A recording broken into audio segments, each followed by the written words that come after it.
Hello everybody and welcome back to Movie Squirm. Today we're going to be reviewing the 2023 film Cobweb, and it's directed by Samuel Bowden and stars Woody Norman, Lizzie Kaplan and Anthony Starr.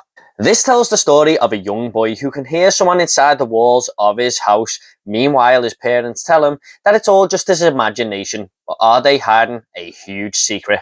Now, I've heard a bit of buzz about this film. It's been out in the US for the best part of a month now, and some other countries, nothing new there. And I was just glad to see a new original idea for a horror movie get some fresh praise, just like Talk to Me did this year.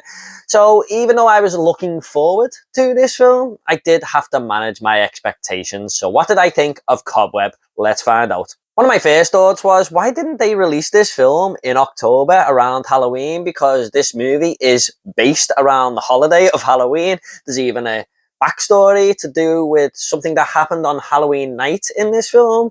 And it had a really autumnal feel to it. And I absolutely loved the look of this film. The streets are littered with rusty leaves. The decorations on the pumpkins are a joy to behold. Some really unique designs and stuff there. And the whole neighbourhood just feels like something out of a Tim Burton film. This really got me in the mood for Halloween, which is just around the corner at the time of this recording. And this looked like a horror movie should look.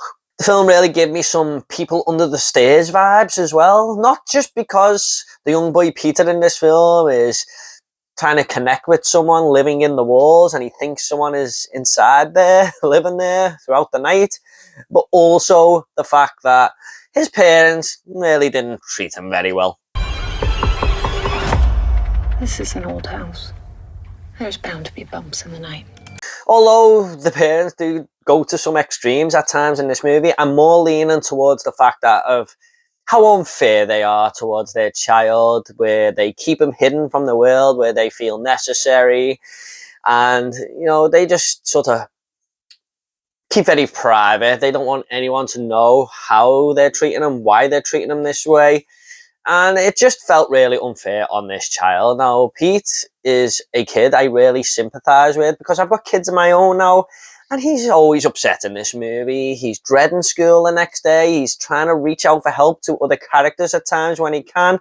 And I would hate for my kids to go through that. So really, I did connect with this kid and I really wanted better for him. And this is all helped along by Woody Norman's performance here. I do think annoying child actors are a thing of the past, barring the odd one or two, but there's some real talent in Hollywood now, especially in horror movies. I've noticed over the last couple of years. Some of them even steal the show from the more adult actors, I feel. And Woody Norman puts everything into his performance here with, you know, the dread on his face, the worry, the sadness. You can all just see it pouring out of him, and he didn't deserve any of that. Lizzie Kaplan and Anthony Starr really put in some eerie performances here as well. It was nice to see Lizzie Kaplan in something here. I don't really recall her in anything since Mean Girls. I know she has been in some popular films, but I'm just talking from memory there.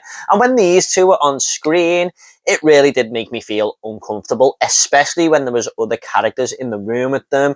They were unpredictable. You didn't quite know what was going to happen in this certain scene you were watching, how it was going to play out. And that is testament to them for just being absolute weirdos in this movie. But the film does a good job of not just making you ask questions of the story, but asking you questions of the characters themselves. One moment involving Peter's teacher who comes for a visit to the house really had me on the edge of my seat. This is a credit to Samuel Bowden for building up so much dread and tensity in these scenes where I wanted to look away from the screen, but I couldn't take my eyes off it. It was cringeworthy, but in a good way. This film does not rely on jump scenes either. There are one or two little ones in there, but not every 10 minutes like so many horror movies do today. But more of the scarier moments in this film where when Samuel Bowden just puts it on screen, it doesn't need to jump out at you with a loud noise. It doesn't need to surprise you. It's just there for you to look at in a silent way almost at times. And this felt like a new, fresh approach to scaring the audience. It is very well helped along as well by not having cheap CGI. Everything looked awesome. You know, the makeup design and everything was great. And it was all kept in the dark enough, you know, just to reveal when it wants to. So Even though I'm not really scared of films, at times I was like, holy shit, look at that.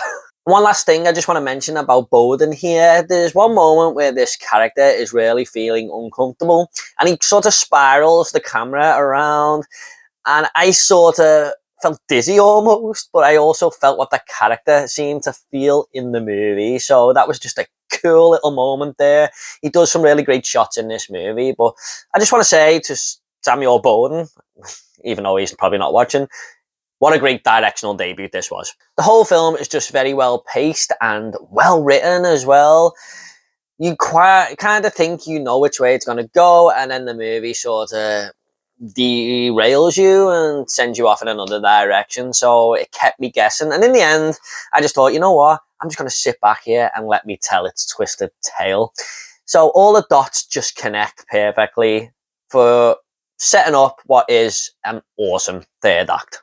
And even though it does throw you off from time to time, this is still a very simple story, but a very effective one as well. And it's very kind to casual viewers. It doesn't ask too many questions or try and ask you to be smart or clever with its storytelling. It just wants you to have a good time and go, yeah, that felt fresh and original, which is exactly what it is. Now, there was a couple of things that irk me. This film is far from perfect, and one of them involves the third act. Now, even though this is a great third act, like I said, with plenty of thrills thrown in left, right, and centre, the reasoning behind what some characters do here just felt a little bit extreme to me. And in real life, I don't know if some people would go to such lengths just because of something that happened between two other characters. You'll know what I mean when you see the film, but it just felt a little bit too over the top.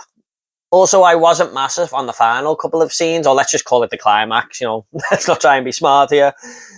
But I wasn't quite sure on it. After a great story that just was so well unraveled to me, I wish the ending would have stuck the landing just a little bit better there. It's not a terrible ending, but I just wish it was a little bit more to it.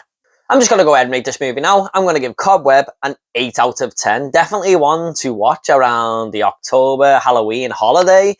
But if you can't wait that long, just watch it anyway, because this is definitely one of the best horror movies of 2023. And if you're a fan of this genre, you definitely need to give it a go. Okay, guys, at the end of these reviews, I always like to leave a little fun fact. Now, a fun fact for Cobweb is that this movie was actually inspired by the short story from Edgar Allan Poe, The Telltale Heart. Okay, guys, I hope you all enjoyed this review. Please give this video a like and subscribe to this channel if horror is your sort of thing. Don't forget to leave a comment about this movie if you've seen it, or are you looking forward to this film? Let me know down below. We can get a little bit of a discussion going. Even put down below what other 2023 horror movies I should check out. If you want to see more 2023 horror movie reviews, they'll be in the description down below as well. Thanks so much, everyone. You all take care, and I'll see you all on the next video.